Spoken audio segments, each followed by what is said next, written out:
Celebrations in the streets as the Soviet coup collapses.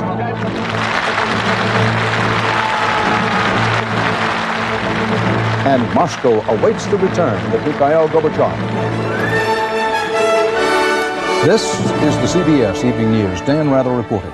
Good evening. Gorbachev is flying to Moscow. The Kremlin coup is over. The failed coup makers in disgrace and apparently on the run.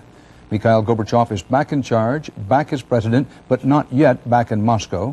His troubles and those of the Soviet Union are far from over. Gorbachev apparently has been in the Crimea. He is reported flying home right now. About the 3 days that shook the world, Tom Fenton in Moscow begins our coverage.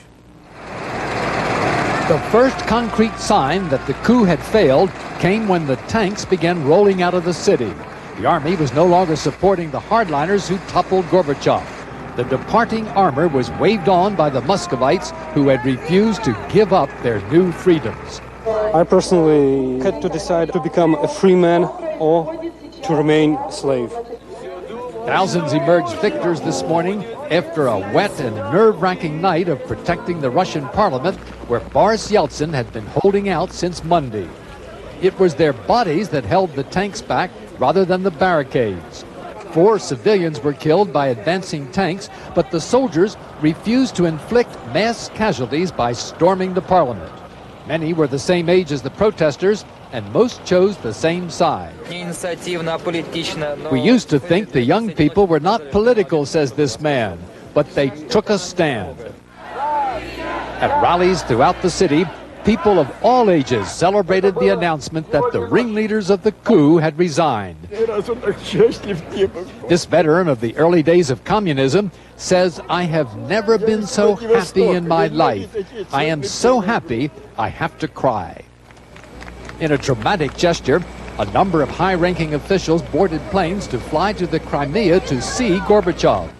They included 4 leaders of the coup who apparently went to plead for forgiveness. Gorbachev announced they would be fired, and the chief Soviet prosecutor opened a criminal investigation into their activities. Boris Yeltsin, who symbolized defiance to the coup, has emerged with immensely strengthened popularity. His supporters are determined to develop democracy in the Soviet Union. We don't want an evil empire, says this official. We want a new direction, a renaissance. These were 3 days that shook the Soviet Union and gave the rest of the world a scare. Now that Gorbachev is back in power, he still faces the same terrible economic problems, but at least he now has some sort of insurance against another coup in the near future. Tom Fenton, CBS News, Moscow. The story from inside the Soviet Union has been changing rapidly, the impact felt around the world. CBS News correspondents are standing by tonight in Moscow, Washington, Kennebunkport, and here in our New York headquarters. Anthony Mason is with Yeltsin freedom backers at the Russian parliament in Moscow. Anthony? Dan, it was another day of rumor and confusion around Boris Yeltsin's White House, the center of resistance during the coup, but the crowd could smell victory. Dawn along the barricades of the Russian parliament brought a sense of relief.